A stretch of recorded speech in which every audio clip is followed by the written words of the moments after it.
भिलाई विधायक देवेंद्र यादव रायपुर जेल से रिहा। सुप्रीम कोर्ट से जमानत मिलने पर जेल के बाहर समर्थकों को भारी भीड़ ने स्वागत किया।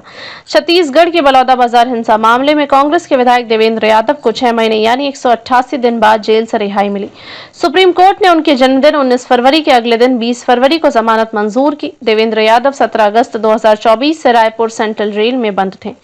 रिहाई के बाद रायपुर सेंट्रल जेल के बाहर समर्थकों की भारी भीड़ उनका स्वागत करने के लिए उमड़ी। जेल से निकलने के बाद वे सीधे भिलाई पहुंचे, जहां कुर्सी पार में उनके सम्मान में कार्यक्रम आयोजित किया गया।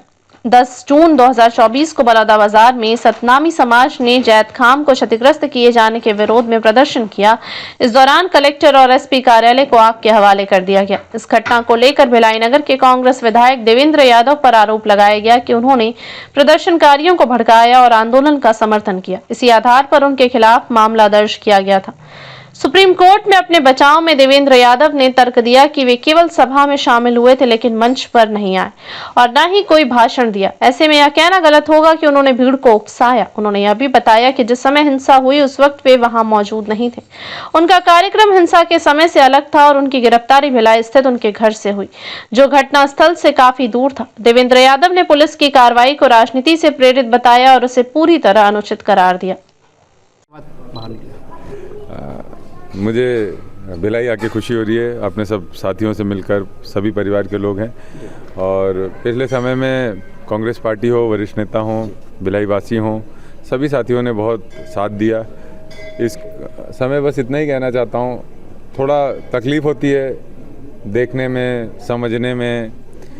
जेल एक कठिन जगह है, लेकिन हमें अपने भावनाओं या हमारा जो नैतिक कर्तव्य है उसको भी निभाना ज़रूरी है। तो हमने मजबूती से पहले बात रखी, उसके बदले हमको जेल भेज दिया। लेकिन जेल अंत थोड़े ना है, जेल के भी समय ख़त्म होते हैं। हम आए बाहर, इसलिए डरने की ज़रूरत नहीं। मैं बस इतना ही कहना चाहूँगा प्रदेश के युवाओं से, अगर कहीं गलत हो रहा है तो उसके खिलाफ़ आवाज़ उठाइए, डरिए नहीं। और समय आपका साथ देगा, ईश्वर आपका साथ देगा। कोई भी ताकत हो, तानाशाही का अंत होता है। हर समय एक नया सवेरा आता है, अंधेरा ही नहीं रहता। संविधान की जीत हुई?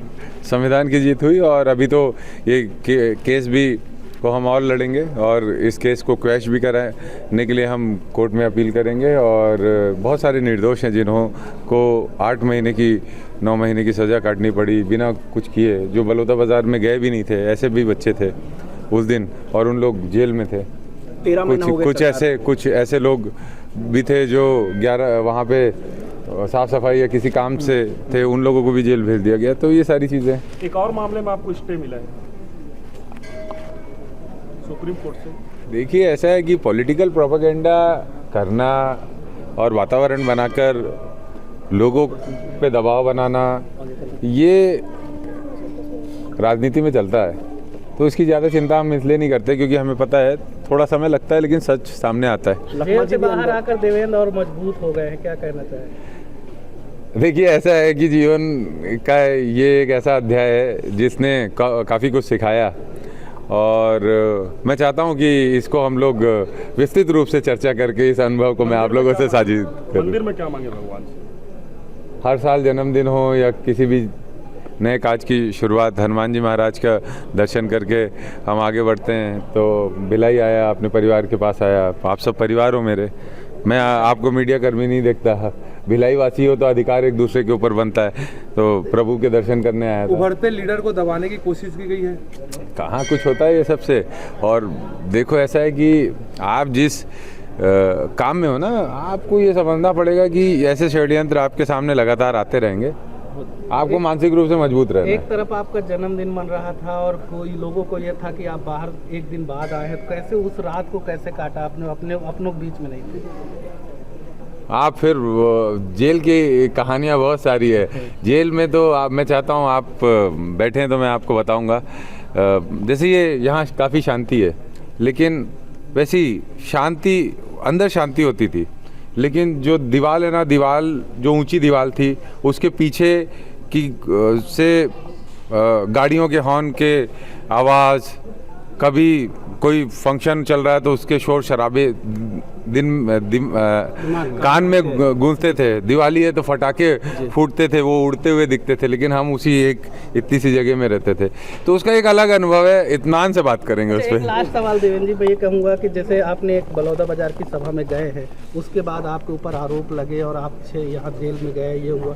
अब आगे ऐसी सभाएं होंगी तो क्या आप उसको लेके कैसे सतर्क रहेंगे, क्या करेंगे? देखिए, ऐसा है, बलौदा बाजार का जो प्रकरण है, उसकी जिस कारण सभा हुई थी उस पर आज भी सरकार ने चुप्पी साधी हुई है।